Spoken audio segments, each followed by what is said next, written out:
Boys and girls, before we get started, we got something we have to tell you about because we're all at home, we're all trying to find stuff to watch, and there is a fantastic streaming service that you might not know about, but you need to know about, especially if you're a genuine love of cinema. And I know you are here with our being a listener in the seats with. It's about the service called Film Movement Plus. It's a fantastic streaming service that has a really diverse and eclectic selection of films all across the world, from documentaries to foreign cinema to some old classics to some modern ones and a little bit of everything else in between. And if you take a look there this month, they've recently added some great stuff like Shake the Dust, which is a documentary from a few years back, which takes a look at the cultural impact of hip hop and breakdancing in various cultures all across the world, and it's a wonderful film, and I can't recommend it enough. And there's other stuff like Karl Marx City, which dives into sort of the history of the German Democratic Republic, and sort of it allows the filmmaker to sort of trace her past and sort of give us facts, but in a very sort of artistic and fictionalized way. But there's stuff like Pretty to Durango from filmmaker Alex de la Iglesias, which just got added as well. Which is a wild film with Rosie Perez and Javier Bardem from back in the day. But it's one of those things where there's just all this stuff that you really do need to check out. And you know what? It's a scant $5.99 a month, and I mean, no one's really going to Starbucks anymore, so it's basically the price of a coffee. And because you are a loyal listener to us here at In the Seats with, not only if you sign up at Film Movement Plus, which is at filmmovementplus.com, you get a free month, but if you use our special promo code, which is SEATS, you get an extra 3 months at half off. That is a steal for all sorts of fantastic cinema. If you want to do that, please go visit them over at filmmovementplus.com, and remember to sign up with the promo code SEATS to get the special deal, and enjoy getting lost in a world of truly fantastic cinema, which we enjoy every day, and we hope you do too. Ladies and gentlemen, please take your seats. The reality is there are just some kinds of sickness that you can't get away from. And if you're within the sound of my voice, that must mean you are in the seats with once more, as always. My name is Dave Voigt, and I'm the host of this podcast, where we sit down with a wide-ranging variety of industry professionals and pick their brain about current projects, state of the industry, how they got started, and so very much more in a light and conversational fashion. And if you like how we do things around here, I'm assuming you do. You're listening to us right now. You can subscribe to the podcast. You can find us over at Apple, Spotify, Amazon, Google, basically wherever you find your podcasts. And plus, we archive every single one of our episodes over at our In the Seats YouTube channel. And if you could like and subscribe there too, we'd really appreciate it. Also, you can follow us on social media, or the social media, as the kids call it. You can find us on Facebook, Twitter, or Instagram at either at In the Seats or at It's Podcast One for all sorts of updates. And finally, and I do dare say most importantly, please swing by and pay us a visit over at In the Seats, intheseats.ca, for all the latest and greatest from the world of television, film, basically the moving image, because that's what we love to write about and talk about, and we love it when you come read about it. So please come and pay us a visit. On this episode, we got a fun one. We're diving into a little bit of CanCon, a little bit of indie horror, which is near and dear to our heart, if only because we have many friends out there in the Canadian film industry making some pretty excellent little indie Canadian horror films. And we talked to the director of one of them today, which the film's called Haul. It's out on most VOD platforms now. And it's a really dirty little sort of insidious little story when this debilitating sickness spreads across this long hotel hallway. Excuse me. There are victims there, but they're fighting for survival, and they're working, and they're trying to. It's really one of those horror films that it says everything without saying a representative of sort of some social ills that are out there, and some other really interesting stuff. And it's we had the distinct pleasure to sit down and talk with writer-director Francesco Giannini uh, while he's in Italy right now. It's God bless technology because we get to zoom with him all the way over in Italy. But we talked about the film, we talked about the origin of the film and sort of the ideas behind it, and just sort of what it is about horror that allows storytellers and filmmakers to really sort of play in some pretty interesting spaces. And I think you'll like our talk because I certainly know that I did. And definitely check out Hall if you want some sort of psychological horror that'll kind of warp your brain, because I think Hall will do that. And it's always good to support Canadian cinema too, which we're very proud of here at In the Seats. So please check out Hall. But first, check out our interview with Francesco. Obviously, like, I mean, walk me through, I guess, sort of the idea for the story, because, I mean, what I love about it is because I think this is a problem that will come up in independent horror, that it'll try to do too much. This really sort of stays in its box and really knows what it's trying to accomplish. Like, walk me through the original idea for the story.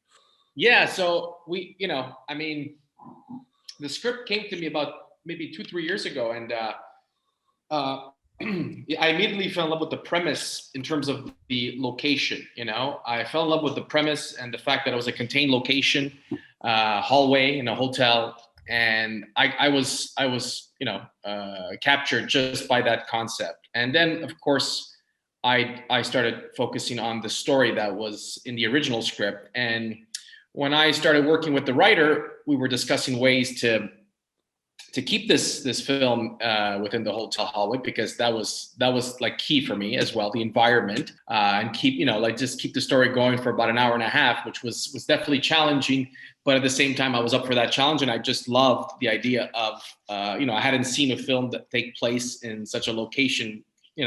I mean, we've seen contained horrors over the years, but not in a hotel. So I immediately started talking to the writer and finding ways to develop the storyline, the characters. And we always said to ourselves, we wanted to keep it simple, as real as possible. That was something I told the writers, that I wanted to combine, the element of the horror of the hallway and of course the virus spread. But whatever characters we would develop, I wanted to keep them as real and as down, as authentic and down to earth and as relatable as possible for the viewers, and like you said, like, there were simple storylines for them, but at least we got a feel of their backstory, and we stayed connected to them. We were rooting for them and following them and interested in their backstory and their journey. So yeah, it was a combination of things, but it did start with the actual the location itself before we got into the storyline of the characters. So it went to many transitions. We went from ghost stories, thrillers.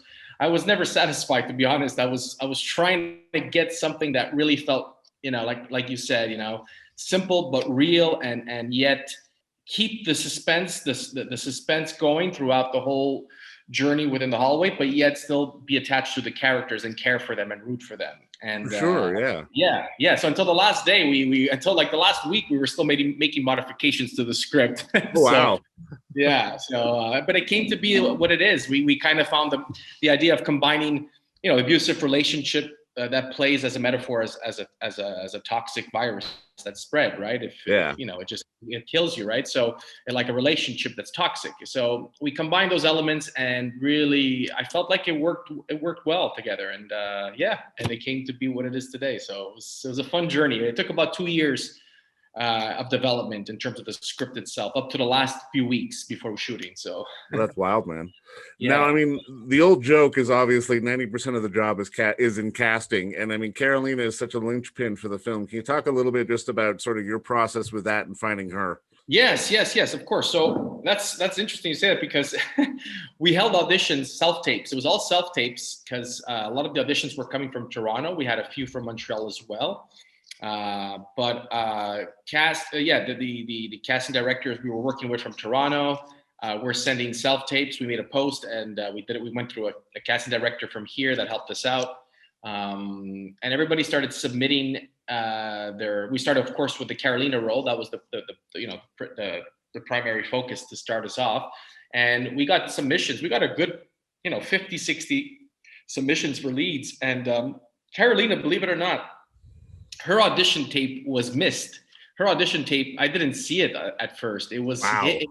It was in a hidden folder, and only my partner spotted it a couple of weeks after we started the auditions, because I was already in the process of selecting my favorites from the submissions, and I Right. still hadn't found my favorite. And I was undecisive and looking, over and over the tapes that were submitted. And finally, my partner comes and, listen, did you see this batch of we got here? I mean, there's some great talent. And I was like, what are you talking about? I didn't see this folder. It was in another WeTransfer folder. It was a second folder, and Carolina was amongst that folder.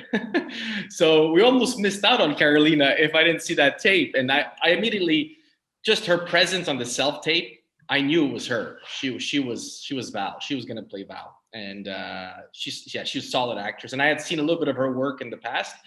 I didn't go out to find her immediately. It was from the submission that I got to see a bit more about what she's done in the past. Right, I've just seen her in passing, watching a few films in the last few years. So yeah, I automatically knew that she was perfect. She was perfect, and yeah, so we kind of locked her in, and then the rest of the cast kind of followed. Right, so. The perils of the modern casting process. Hey, you misplace one folder, you'll never know. Mm-hmm, mm-hmm. Exactly, and that's really what happened. It was I'm so happy my partner saw it, because I don't know today who would have, if I would have never saw it, I would have passed on it, and it would have been for the wrong reasons. It would have been my fault for some reason. I don't know why that folder was missed out, but luckily we found it. So yeah. I love seeing Julian in the film as well. It almost feels Yeah. like having him as like a badge of honor, like a real sort of stamp Yeah. of approval to get him involved on something. Yeah. Yeah. Well, yeah. So Julian, I don't know, I'd known Julian before the shoot. I mean, we were acquaintances. We worked in the business together. We've done some projects. I started as an actor about 15 years ago. I've done a couple of roles here and there on some projects and films over the American productions that came into Canada. Small little roles, silent on camera, stand-in jobs. And I got to meet Julian on a film in 2005 or something, 2004. And I was just an SOC on camera, or I think it was even an extra. I can't remember, but I did have a few days on that project. It was a film called The Last Casino. And Julian was one of the actors on that film. And we just spoke briefly on set while we were waiting between scenes. And I don't even think I mentioned that I was directing back then, because I still was just acting. I didn't start my directing career. And we kept in touch here and there through social media. And I always told myself, if there's ever something that fits his look and his definitely, as you said, he's got a special persona, a special presence when he's on camera. And I felt that this was the perfect role for him. And it wasn't, he was busy with some other projects while we were shooting. And I said, listen, I only need you for a day or two. If you want to come down, we'll take care of, all the expenses. It's a low budget.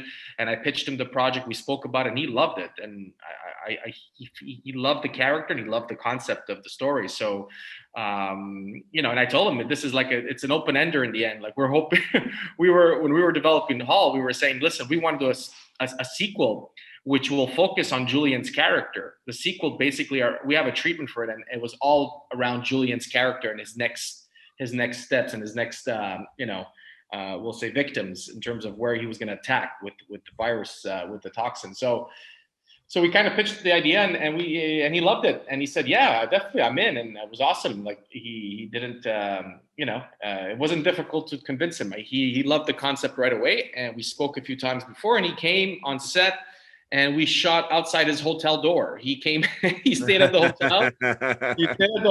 We opened his door opened, and we were on set. So it didn't, he didn't have to he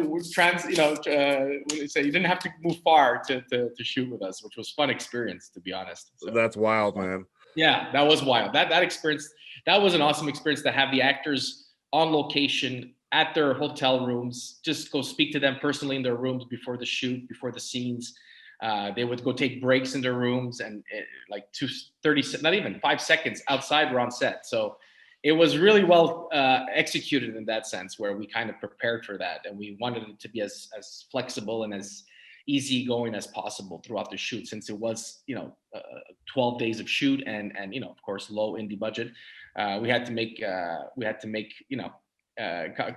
save as much as we can wherever we can, and that was the perfect scenario: hotel shoot and the actors staying in the hotel. So yeah.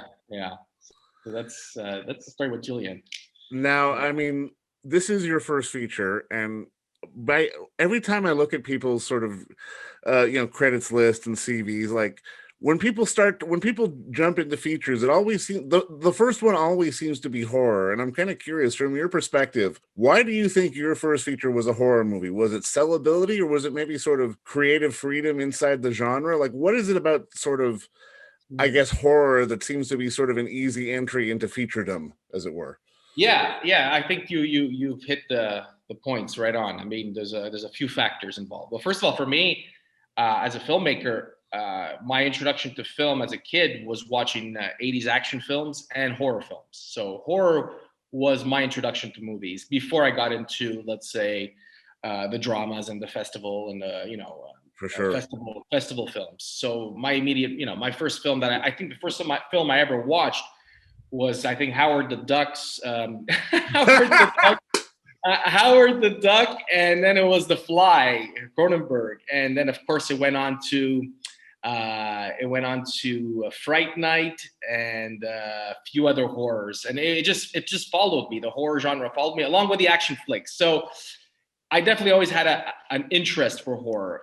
But of course, with time, when I started, I went to university, I was studying film studies, and then I started educating myself about movies all around. And of course, I'm interested in all types of genres. But this was fun because I got to combine a little bit of drama with the horror. And that was the initial plan, was that it wasn't initially made to be just a horror type of film. It was a combination of factors. I wanted to use those elements combined together based on what inspired me. So I do think that the horror select choice was because of also the factor, like you said, indie, more forgiving, low budget, and be able to execute such a script. And I mean, it's definitely on the sellable aspect, of course, because the investors that came on board, knew that this was one of the reasons why they wanted to get involved, was because, definitely horror sells. And especially for a first film for myself, absolutely. It's like, it's a practice. It's an evolution of my craft with the years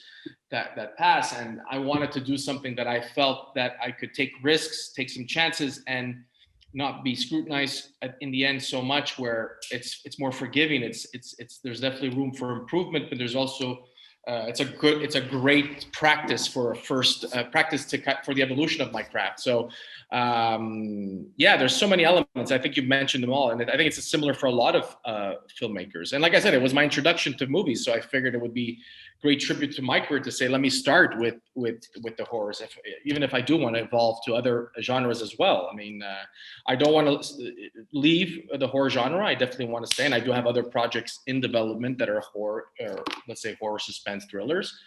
But I do want to explore as well other genres as I continue on. But so I think also, the fact that casting, is a big part, and we got some great cast for Hall, as you saw, Canadian cast, and also international. So that was a big piece, for me to really have some cast that could perform and bring the story to life and be sellable, like you said, for people to want to watch it. So like if I was thinking of doing some kind of genre, let's say film, it would have been a lot more difficult in terms of execution, distribution, and just getting it out there. And I felt that there was less room, there's less margin of error when you're doing some type of genre film, or like a serious topic where all factors of production need to be perfect. Sure. From delivery, from the conception to delivery. So definitely, So I think you've mentioned the reasons, and they're pretty much the same. So, yeah. I can tell just by talking to you, you're a very honest guy, because nobody would have led with Howard the Ducks, and I really appreciate that. Yes, I knew that you were gonna appreciate me that, or completely think I'm crazy. But that was my first experience of sci-fi, surreal. It was mind-blowing for me as a kid, Howard the Duck. It was scary as hell going as the film progressed, when it got towards the end. And Yeah, that was my first memory for a film. I think that was, of course, Ghostbusters as well was up there. Ghostbusters and Howard the Duck. So comedy, comedy was, yeah, definitely comedy, horror, sci-fi was my introduction to film. So yeah, some people don't even know about Howard the Duck. I mean, No, I mean that kind of dovetails into my next question, because this is something I always like to ask. But like yeah. thinking back, can you pivot on like one moment or one movie that sort of made you go, have the light switch go on and be like, okay, I want to be an actor, I want to be a director, I want to be in this business, period? Do you think it Yeah. was that? Yeah, I wouldn't say Howard the Duck, but I would. I'm glad. I'm happy. Yeah, because I was a little too young, but I would say that I think definitely the Ghostbusters was a big one, because I was a collector of all the toys and the toy figures, and Ghostbusters really, really, really, it was my life as a kid. And I was reenacting scenes from the film in the basement of my home, my brother.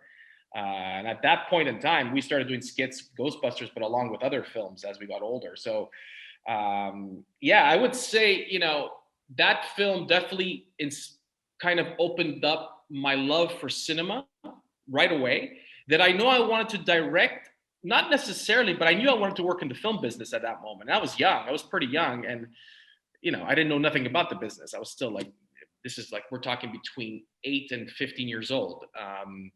I think where I really connected that I wanted to start directing, and this is outside, of course, the genre now, is when I watched a movie called, I don't know if you know the film Network from Oh, of course, yeah. 1976. So Sidney Lumet was Sam Mendes, Sidney Lumet. These were directors I kind of started watching later on in my career, going into university and school and college. And I was, studying film studies and working on short films. And of course, I was always working in mostly horror, comedy. And then when I started in university and watching all these wonderful films, and of course I got into other culture, other films around the world. But Network was, I believe, and I would say close with American Beauty, were two films where I said, wow, I am a storyteller and I want to direct films. These films really, they blew me away. And that was also where I was in my life as well. I was studying sociology. So it was a combination of factors, but it was hard to pinpoint what wanted me to direct. But I would say those two films later on in my 20s was the director, like the director of me came out. But Ghostbusters, I would say, The Fly, and those first few films, Child's Play, Halloween. I mean, Halloween was, we were doing skits of Halloween every Halloween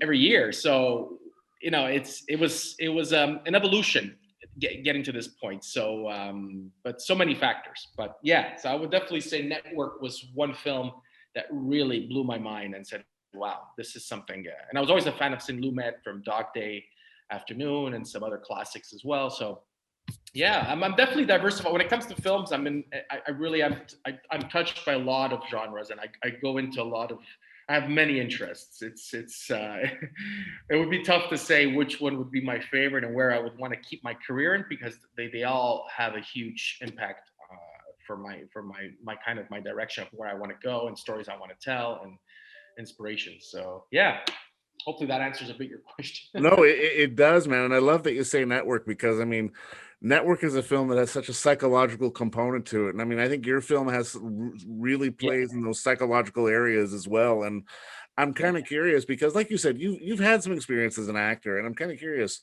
Yeah. how do you think sort of having a bit of an acting mindset helps you, especially when it comes to directing something like this? Because again, it's not a film that's being overt with effects or overt with the quote unquote sort of horror elements of it. It's all stuff that's playing inside the head, which It's means subtle. the actors' It's subtle. heads.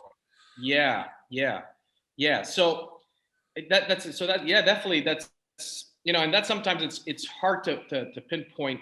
I mean, I think the sociology in me definitely comes out into my work. The more and more I see my development of films. When I studied sociology in school, I did a master's in sociology while I was doing film studies, and I mean, sociology, the subject itself, the study, you know, we talk about people, we talk Of about course, human. yeah.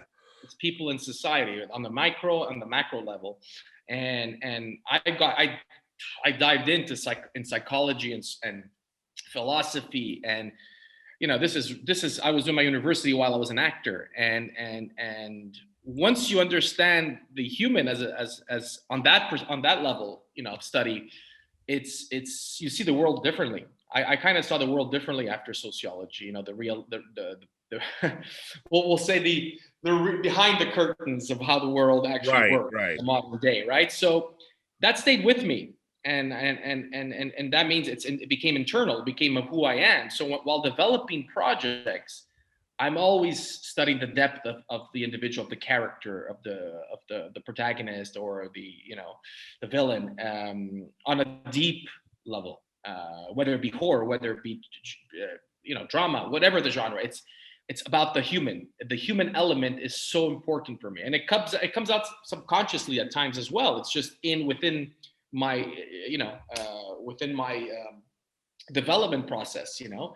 And I could see it with some of the projects I'm developing now that, wow, I mean, I see my craft, my you know, as a director, as a storyteller, how I'm evolving, and all the studies, all the practice, everything is coming together, and it's becoming so much more fluent, so much more clear, and so much more easier to express myself. So it's definitely been a journey, and I've seen it from my past work, how, you know, I've learned lessons in terms of execution and how to make a film that works, and characters that people care about, and what topics are interesting, you know, whether it be you know, a horror, whether it be a sci-fi, whether it be you know, you know, like one of my last short films I did was a sci-fi that was taking place in 2041, I believe. So, you know, I was touching elements that I recall very clearly that were definitely inspired by a sociological experiment or study that I did 10 years prior, you know, indirectly somehow, you know, about institutions and where, you know, old folks homes, and how that's going to evolve in the future. So yeah, I think it's definitely a combination of my sociological studies combined with my love for film, combined together, and the practice all coming together. And that's why when I say Hall was unique for that, because you're right. I mean, it was never intended to be a full throttle horror, like you said, full on horror. You know, it was always the subtleties, and that's what I wanted to get at it. And I knew there was people were going to love it, and people were going to maybe not appreciate it as much. But the whole, all the structure of it was meant to be the way it was. That slow pace / slow burn, psychological element of being with the character and understanding, you know, the connection between everything that's going on within the hallway. It's not just about the horror of getting out. There's more to the story, you know, the characters and the overall. So, and I knew that I was going to get, you know, I got some great feedback and of course some criticism on the whole Julian character, you know, where people said that we didn't need him. And I agree that in many ways the film could work with or without for some viewers, but I was just staying true to what I wanted to say, or what I felt at that moment. And of course I shot this before COVID. So anything that I bring up, and whether because if people see it as conspiracy theories, or it's just an idea, it's an opinion, it's just how I felt at that moment. And I wanted to bring a little bit more, you know, open to opinions and from viewers' perspectives, and see what they think. So, but there is a lot of things. I do feel there's some elements maybe that people not necessarily all understood why or what's, or, you know, and other viewers found other interesting points that I didn't even catch on at first, you know. And of course, I do believe that COVID had a huge factor on how people definitely interpreted the film. For sure. Whether it be bad or good, you know, this film was made before COVID, so it was never intended to make any references to what happened with COVID. It was a complete coincidence. So, but yeah, so like even in Hall, when you look at Hall, the characters, and let's look at the structure of the whole toxin and the virus and the Julian's character, that again comes back from a sociological study, you know, in terms of how I see society and I see the institution and the control elements and things that I've studied over the years, going back to network again, the media, the control of the media. Sure. So there's a lot.